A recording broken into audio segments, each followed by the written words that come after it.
वो मराठा शेर जिसकी औरंगजेब ने आंखें फोड़ दी पर अपने कदमों में उसे झुका ना सका। दोस्तों आज हम लोग बात करेंगे छत्रपति संभाजी महाराज के बारे में। मराठा साम्राज्य की कहानी वीरों के लहू से लिखी गई है। मुगलों के राज में मराठा वीर अपने धर्म के लिए सिर कटाने से पीछे नहीं हटे। विकी कौशल की छावा फिल्म ऐसे ही एक वीर योद्धा की कहानी है जिसने औरंगजेब के सामने सिर नहीं झुकाया, जिसके बदले में औरंगजेब ने उनके शरीर के एक एक अंग काट दिए। देश धर्म पर मिटने वाले शेर शिवा का छावा था। महापराक्रमी परम प्रतापी एक ही शंभू राजा था। सोशल मीडिया पर ऐसे जोश से भर देने वाली लाइनें आजकल आप जरूर पढ़ रहे होंगे। आपके मन में यह सवाल होगा कि विकी कौशल ने जिस बहादुर का किरदार निभाया है वो कौन है। फिल्म के वायरल सीन में वो शेर से लड़ता, तलवार चलाता और जंजीरों से बंधा दिखाई देता है। खून खोलने वाली फिल्मी दृश्य के पीछे की असली कहानी क्या है? दरअसल ये सच्ची कहानी है मराठा साम्राज्य के सितारे छत्रपति शिवाजी महाराज के बेटे की, जिसे वो प्यार से छावा कहकर बुलाते थे। इसका मतलब होता है शेर का बच्चा। यह फिल्म उसी वीर योद्धा की गाथा है जिसे हम लोग छत्रपति संभाजी महाराज के नाम से जानते हैं। विकी कौशल की शानदार अभिनय के साथ अब छावा की चर्चा जोर पकड़ रही है। उधर छावा मूवी रिलीज के बाद 4 दिन के भीतर 140 करोड़ से ज्यादा की कमाई कर चुकी है। शेर से लड़ने वाले उस संभाजी महाराज ने 22 साल की उम्र में पहली जंग लड़ी थी। आगे 10 साल के भीतर उन्होंने 100 से ज्यादा लड़ाइयाँ लड़ी और जीती भी। छावा मूवी में मुगल बादशाह औरंगजेब और संभाजी महाराज की दुश्मनी की कहानी दिखाई गई है। संभाजी महाराज की वीरता का कायल औरंगजेब भी था। हालांकि उसके साथ उस जालिम ने जो किया वो जानकर आपकी आंखें नम हो जाएंगी। 3 अप्रैल 1680 इतिहास में दर्ज वो तारीख है जब छत्रपति शिवाजी महाराज का निधन हुआ। इसके बाद मराठा साम्राज्य के उत्तराधिकारी को लेकर अनिश्चितता की स्थिति पैदा हो गई। ऐसा इसलिए क्योंकि शिवाजी ने कोई वसीयत नहीं की थी। संभाजी उस समय शिवाजी के पास नहीं थे।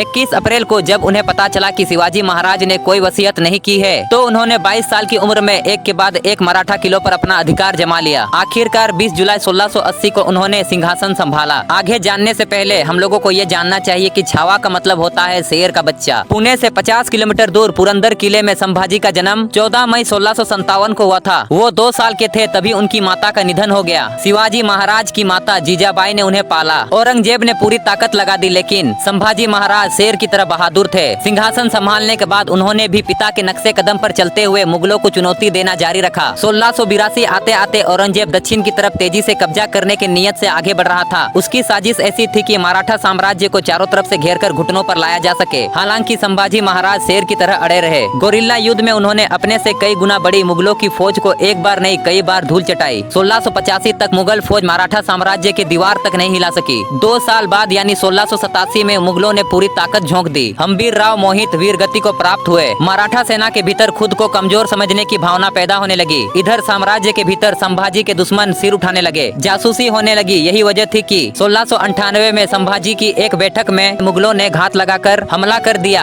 मराठा साम्राज्य के कुछ ऐसे दगाबाजों के बदौलत संभाजी महाराज को पकड़ लिया गया। बता दे कि कैदी बनाने के बाद औरंगजेब ने संभाजी से इस्लाम कबूल करने पर दबाव डाला। संभाजी को सिर कटाना मंजूर था पर धर्म छोड़ना नहीं। मुगलों ने जुल्म की सारी हदें पार कर दी। संभाजी के हाथ और गर्दन को लकड़ी में फंसाकर बेड़ियों में बांधा गया। एक वक्त ऐसा आया जब घमंडी औरंगजेब ने संभाजी को उनके सामने नजरें झुकाने के लिए कहा। संभाजी का सिर नहीं झुका तो औरंगजेब के कहने पर इस वीर मराठा की आंखें निकाल दी गई, जुबान कटवाई, फिर काटने लगा पूरा शरीर। कई इतिहासकारों ने लिखा है कि औरंगजेब ने एक नहीं कई बार इस्लाम कबूल कराने की पेशकश की लेकिन संभाजी अडिग रहे। इसके बाद भी अत्याचार का सिलसिला नहीं थमा। औरंगजेब ने संभाजी की जबान कटवा दी और उसकी दोनों आंखें निकाल दी गई। जरा सोचिए वो मंजर कैसा रहा होगा। संभाजी के एक एक अंग काट दिए गए। उस समय संभाजी महज 32 साल के थे। 11 मार्च 1989 को उनका सिर धड़ से अलग कर दिया गया। औरंगजेब को हिंदुओं का नरसंहार करने वाला यूं ही नहीं कहा जाता। संभाजी महाराज की हत्या करवाने के बाद उसने मराठा साम्राज्य में दहशत फैलाने की कोशिश की। उसने कई शहरों में संभाजी का सिर लेकर घुमाया। हालांकि डरने की बजाय मराठाओं का खून खोल उठा। वे आग बबूला हो गए और साम्राज्य के सभी शासक एकजुट हो गए। इसका नतीजा यह हुआ कि जीते जी औरंगजेब कभी मराठा साम्राज्य पर कब्जा नहीं कर पाया।